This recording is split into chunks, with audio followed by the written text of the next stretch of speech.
We're going to have a look at the Sith Lord's conversation on Q&A this weekend. There is so much we could do, but I think I'm going to drop it to maybe 3 main clips. The first clip, actually, these people are, these people are supposedly smart, yeah? I guess you could never kind of challenge the intelligence of it, but when they say such stupid things or they give it arguments with such big holes in them, it does infuriate me. Ruth Richardson is talking about rates and how rates should be lined up with inflation. And I kind of agree with her, but she's missing such a huge part of the conversation. Let's have a listen. Voice. We're noisy. We make the headlines and we seek the public policy to follow. So she's talking about who is the Taxpayers Union to start off with. Take the Three Waters campaign. Very hard to get up a major campaign about pipes and water, but we did. Because you were bullshitting. That's why it was hard. Yeah, because you made it about racism. And in fact, that was one of the reasons why the previous government fell. So that's a significant, if you like, badge of honour for the Taxpayer Union. We have new fights, and the fights are in both central and local government. For local government, cap rates now. Something like a 42% increase over 3 years is just outrageous when you're trying to control inflation. Many people would say that without Three Waters, rates have inevitably had to rise because those local government authorities haven't invested in Sorry, that. Jack, That is that's not cause and inconvenient to effect me. at all. Local government is completely out of control. We should be like Australia. You cap the rates at the rate of inflation. Anything more, you must seek the mandate of the public. It's a very... I don't mind this idea, Chewie, but here's what she's missing. I put a call to Craig Rennie tonight, and he was in a meeting, so he couldn't help me. So maybe I'll ask him tomorrow. I'm okay with that concept, yeah, of tying it into inflation. But what you have to do today is cover all the rates of inflation for the last 40 years that it didn't keep up with. So yeah, you got to still get it back to a zero-sum balance today, and then you can cap it. We always used to talk about GORE. What was it? 30 billion or something? 30 million, 300 million, I think. And that's because the infrastructure hasn't been kept up with for the past 50 years. So to go, cap it now. Okay, so you've got an infrastructure that won't work. Therefore, people are paying the rate of inflation. That's not going to fix the problem, and it's going to get worse, and eventually it will fall over. So these people that are putting out these ideas like cap it now, stick it to the rate of inflation, I will agree with you on one stipulation. You bring it back to a some zero total balance yet. You go back over, and this is what I was going to ask Craig, you go back over the past 50 years, see how much has been paid in rates, and has it kept up with inflation? And if it hasn't, you have to have a couple of catch-up years, and then you can cap things now, Chewie. Yeah. Look, folks, you can see why we're in this position if you just jump on your local Facebook group, look for people talking about the local elections or a local ratepayers group, and they will all be saying the same thing. They don't want rates to increase. And all of your local candidates, the ones that are saying that they're campaigning on no rates increases, they are insane. They are the ones that put us in this position. Yes, lots of councils are absolutely fucked because the only way that they've got to raise funds to do what they do is through rates. And every time they go out to campaign for votes, there's people going, well, you don't want to pay more rates, do you? And nobody does. Funny that. You can have one person stand up and go, we've had decades of underinvestment. We were hoping that Three Waters was going to come and bail us out because that's what central government was looking at. But the Taxpayers Union came in and told you that Maori were coming to take all of the water. And they spoke to the rurals who didn't understand that it didn't affect them at all. And they made it about racism. So now we have to find money to replace the pipes that we've been putting off for 20, 30 years. Most councils in the country are in exactly the same place because water and pipes aren't sexy.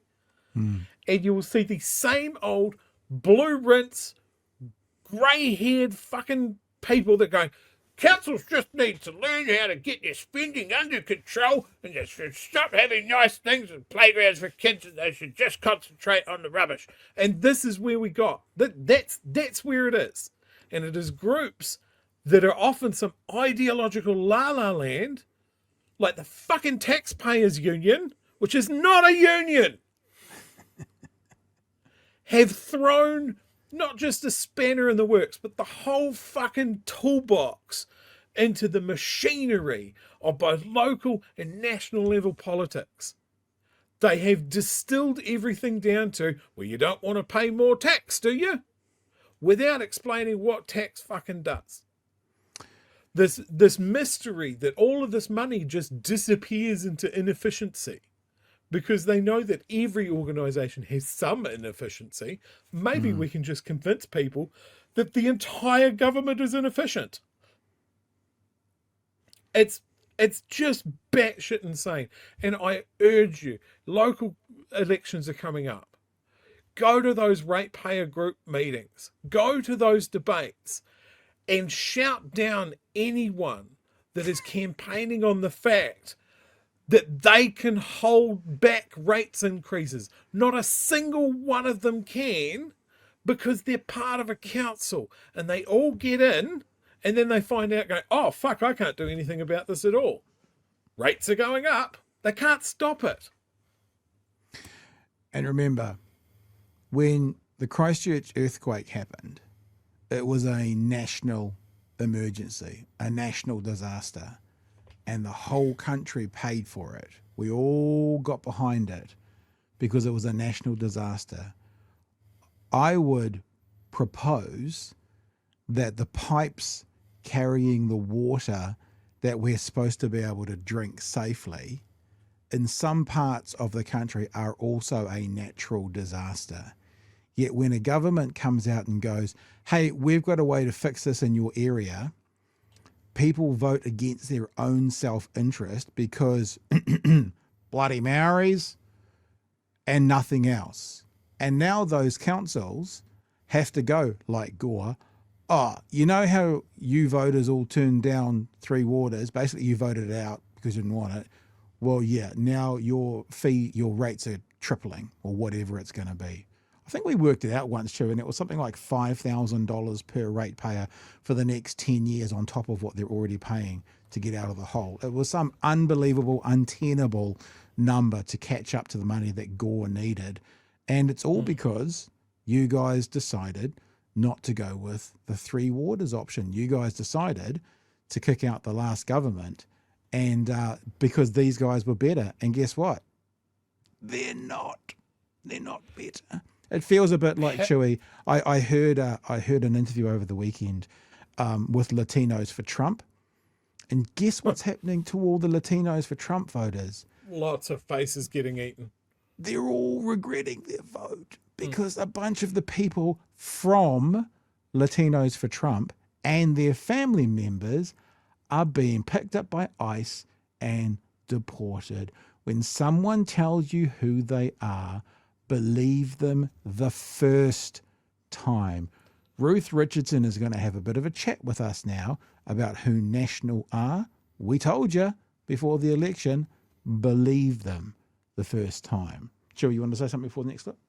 Yeah, look, I just want to say, when she talked, like, I'm glad that she took the mask off and fully told us that the anti-Three Waters campaign was because they can't make pipe sexy. So they made it about racism. Yeah. Stop Three Waters, stop co-governance, groundswell. They are all Taxpayer Union astroturf groups. None of them were organic.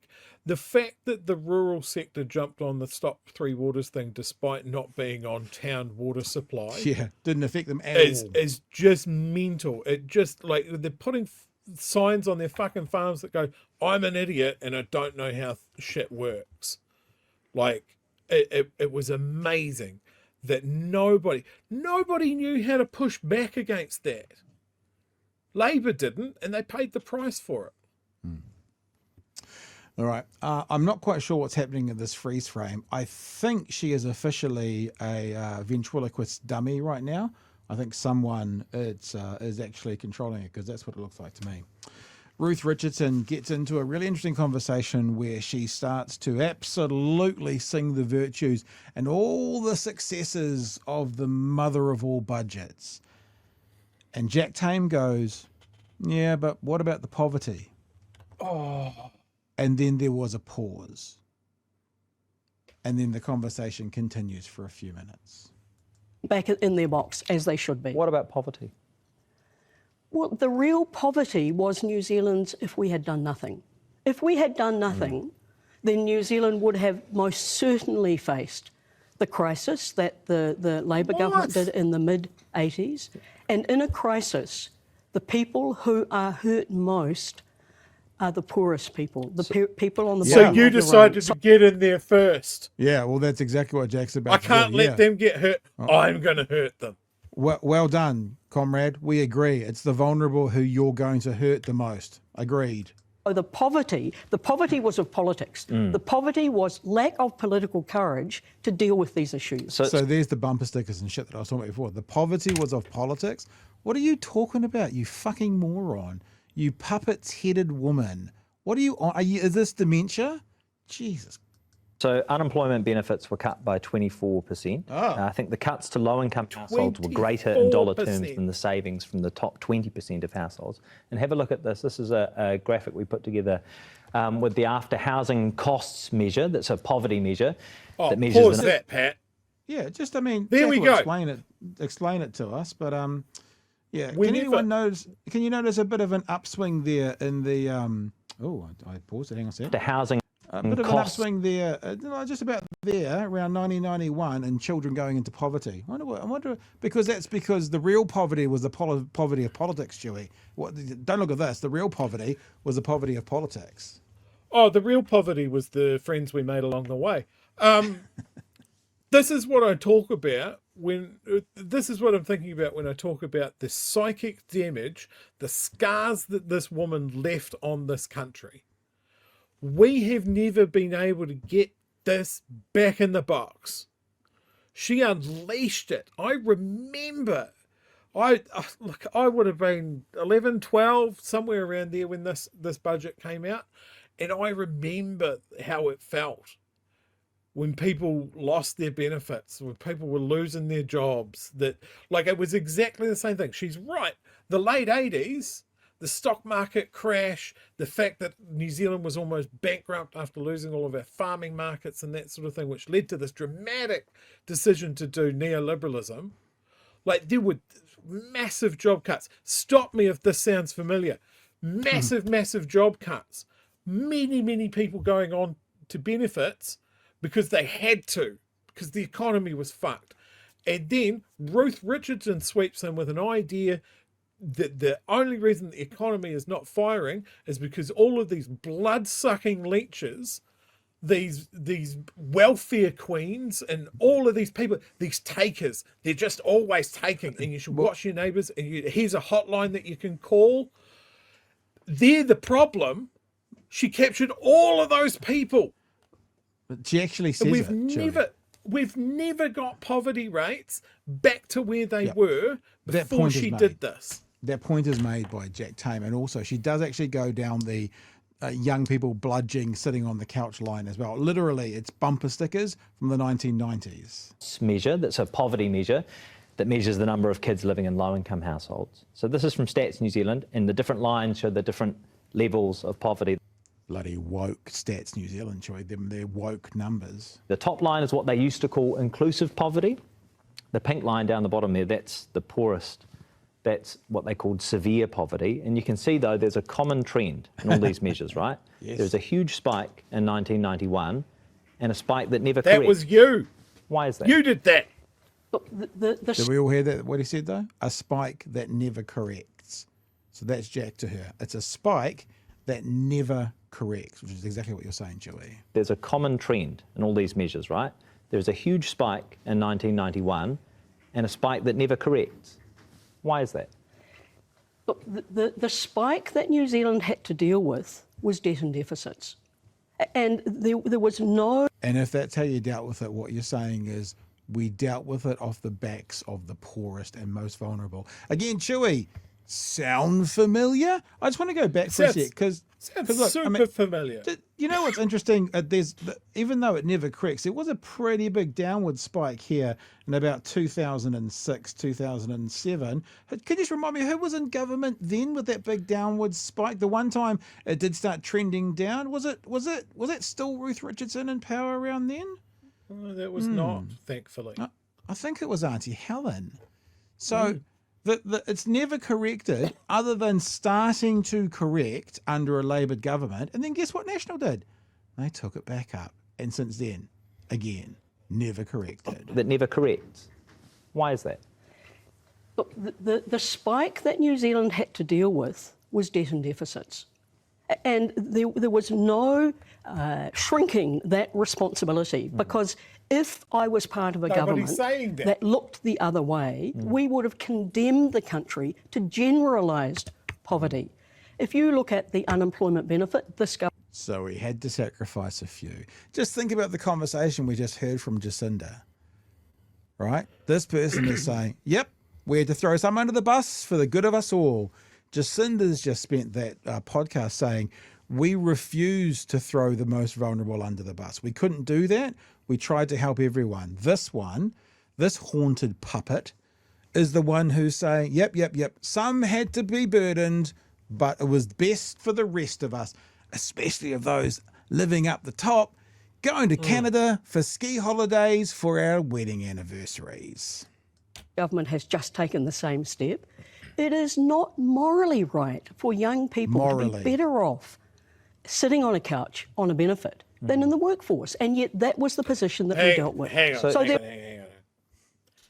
Has there, please sing out in the chat if you know, has there ever been a time where being on the benefit has let you better off than working?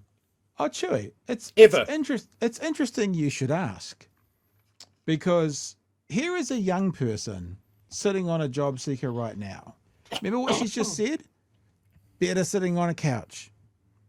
The job seeker right now, between 18 and 24, you're going to call it around $300 a week, $300 to $350. That's before tax, by the way. So $268 to $350. That's what a young person on a benefit gets right now. Young person on the minimum wage right now gets $940 a week. So 3 times, 300% increase, 3 times better than sitting on their couch. This narrative that people on the dole just play PlayStation, just sit on the couch and play PlayStation, is just bullshit. I know that there's kids out there that are going to job interview after job interview after job interview, constantly submitting CVs that get rejected because it just isn't enough work. My workplace had a job advertised, and we had something like 50 applicants on the first couple of days for one part-time position. People are applying. They are not trying not to work. But there becomes a point where you can't do that full time. Like this narrative that people just aren't trying. Like if you want them in education or employment and there isn't employment there, then why are you also not helping them into, say, an apprenticeship program that you shit canned? Yep. Like it is all stick, no fucking carrot, and a narrative that says that if you are not in work, if you can't find work, if there is not enough work in your area, or the businesses are not in a position to hire more staff, then because you were at home, that is your fault. You did that. And it's not. It's people like Ruth Richardson that go, the easiest way is to punish our way out of this, and we are going to punish the people at the bottom for the situation that they have found themselves in. It is wholeheartedly evil, and both sides have come back to the same point. Like, yes, Labor had a crack at bringing poverty down, and that was through conscious decisions from having Cullen's budget and paying down all of the debt that her government ran up, and they made a dent in it. But they never got it back to where it was. We've always been fighting that because this person, this wizened husk, operated, I assume, by a work experience kid from hell, has decided that this is how New Zealand is now. That we shit on each other. Yeah. Yeah. Well, let's keep listening to Winston Peters' left testicle for a bit longer and see what she says again. Remember, I put it back a couple so you can hear her say that people sitting on the couch have basically got a better life than people working. Just to remind you again, even though we've just shown you 300% better off working in a minimum wage job. It is not morally right for young people to be better off sitting on a couch on a benefit than in the workforce, and yet that was the position that we dealt with. So there were moral reasons to do this, not just economic. PlayStations in 1990.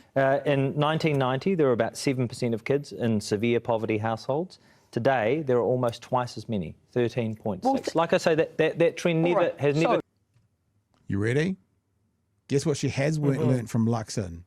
She's learnt blame Labor from Luxon. Wait and see. Today, there are almost twice as many, 13.6. Well, like I say, that trend has never corrected. So who do we thank? Thank you, Jacinda. No, because she was the Minister of Poverty Reduction and did the reverse by not taking those decisions. The trend never corrected after those 1991 cuts. So I'm worrying about the moral considerations you gave to that, to condemning tens or hundreds of thousands more children to live in severe poverty. No, the moral consideration was, people who are able to work should, that we only thrive as a society if we put people on their feet and give them the opportunity to contribute. Put them on their feet, Chewie, by cutting them off at their knees, and that means they're just a bit shorter, but they're now on their what they now call feet because we've cut them off at the knees. Contribute their talent, not wasting away on a benefit. Why were twice as many people in poverty then? Twice as many children? You're looking at the outcome. Yeah. That outcome now, why is the dial not shifted? Because we've not had policies generally, and Jacinda Ardern is responsible for many of them, we've not had policies that have generated wealth for the whole of our society. Okay. No. Okay. Let's agree with her again. So let's start with generating wealth for the most vulnerable and the poor and trickle it up. How about we start with those policies? Are we on board, Ruthie? Should we do that together? We'll generate wealth for the bottom and we'll watch it trickle up. Are you in, Chewie? I'm sure she'd say yes to that. Yeah, go on. Try it. I'm going to play one more clip.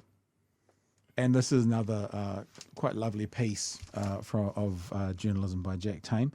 They're talking about, because obviously what she's saying is, if we didn't cut the dole by 24%, it would be immoral of us to not make changes. And so Jack, not quite as bluntly as this, goes, why didn't you just then change the top tax rates? Why didn't you find your money from up there? Mm-hmm. Now, he's not quite as blunt as that, but it's the question he asks. And you had options. How about rather than getting it off the backs of the vulnerable, again, sound familiar? How about you got it off the backs of those who could afford to scrape a bit off their backs? Any policies other than to say you have options, right? Any policymaker has options, and some might have said, for example, that greater tax reforms focused on wealthier New Zealanders might have achieved a similar outcome whilst not doubling our rates of poverty. I'll tell you the most immoral option, which was to do nothing.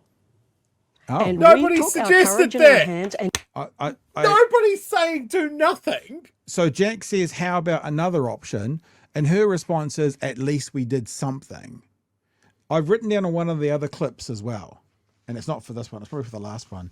I do find it quite repugnant that she refuses to, cannot or won't take any accountability for the decisions she made in the 1990s and how it impacted not only people in the 1990s, but set up a trend of impact for the next 30 years, which has just been shown to her thanks to that woke group of economists at Stats NZ, Chewie. And he does ask a fair question.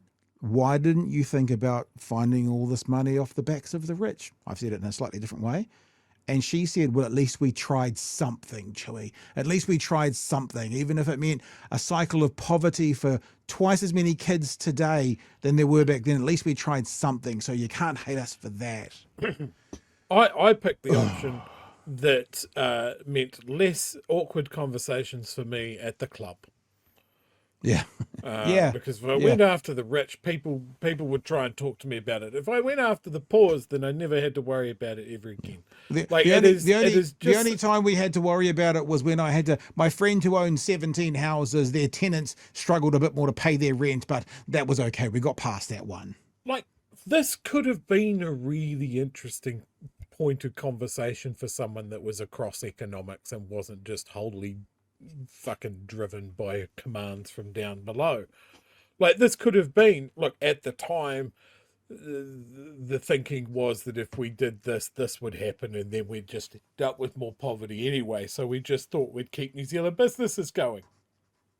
You know, it would have been a more honest answer than, oh, what, you want us to do nothing, Jack? Well, no, that's not what I said. You wanted us to do nothing? It's such a bullshit answer. I can't believe that they gave her a King's birthday honour this year. Yeah, well, guess who gave it to them, though? Look, this has got 60 seconds to go. So let's get into the stand and double for Dobby, the house elf here, and see what else she's got to say about what we're talking about. Oh, why didn't you tax the rich? Over to you, Dobby. Moral option, which was to do nothing. And we took our courage in our hands and did the right thing. And the economy prospered. No, you did a thing. You did a thing. You didn't do the right thing. You did a thing. You're not putting up the stats that showed the rise in growth, the rise in employment, the halving of the debt, and putting the books back into balance. If you were balanced, you'd be showing those statistics. Well, let me say this. Oh, then there's a little bit of act there. If you were balanced, there's accusing the media of being biased. Do we pick up on that, people? A little bit of there comes a little bit of the David Seymour tactic. Undermine. So hang on. She's saying that because of the decisions that her and her government made, that she brought up increased levels of growth, which is something that Luxon won't fucking shut up about at the moment, that's the focus. It's growth. Growth. And that's what she wanted. She wanted New Zealand businesses to grow, and that would lead to prosperity and less poverty, right?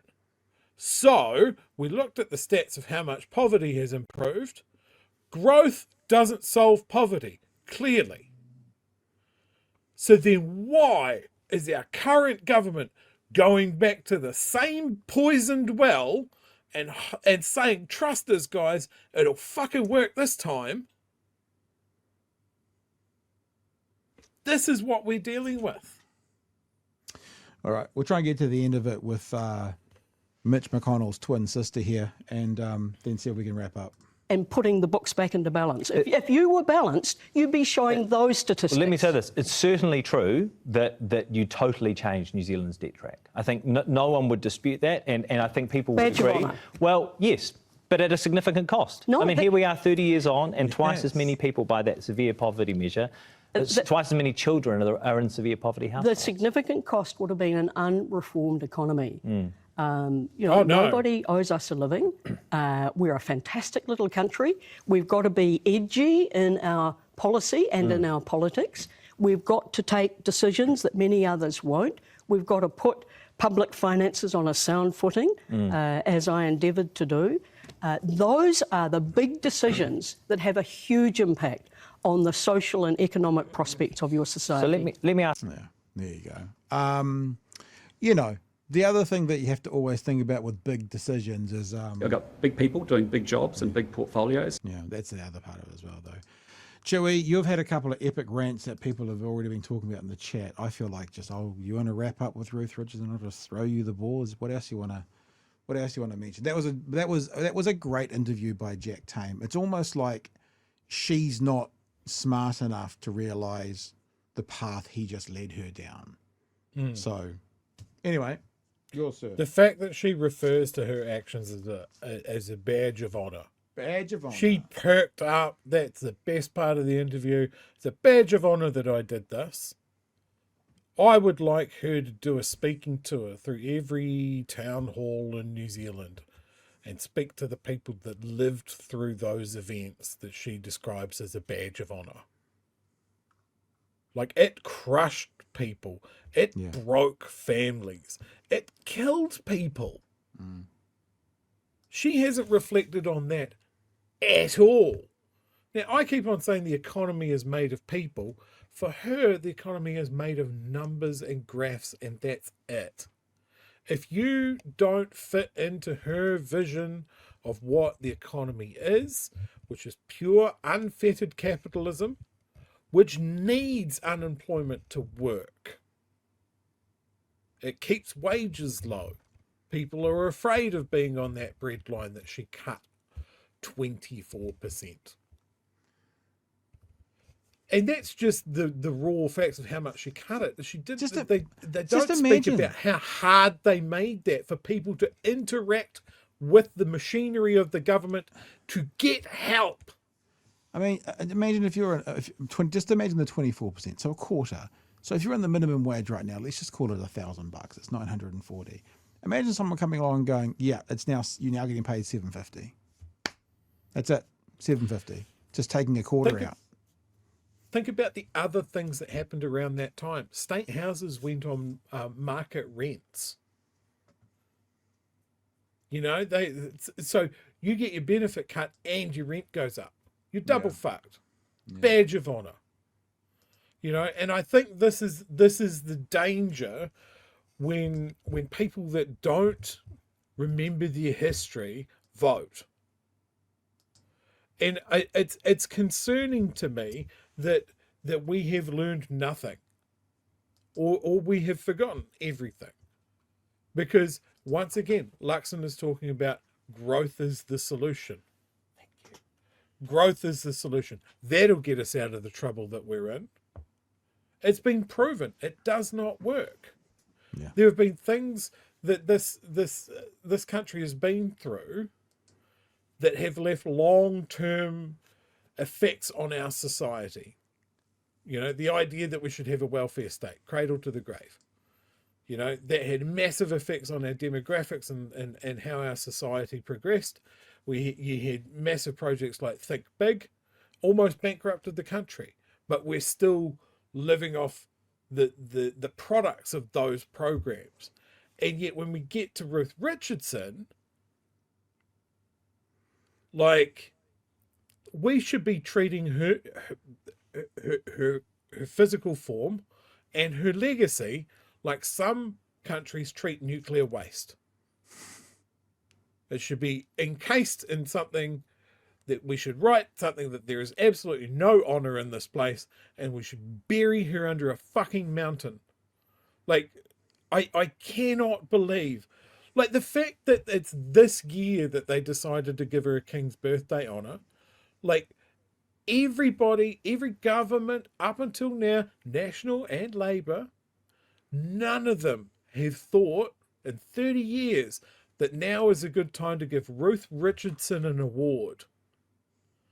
But this government thought it was a good time. Why is that?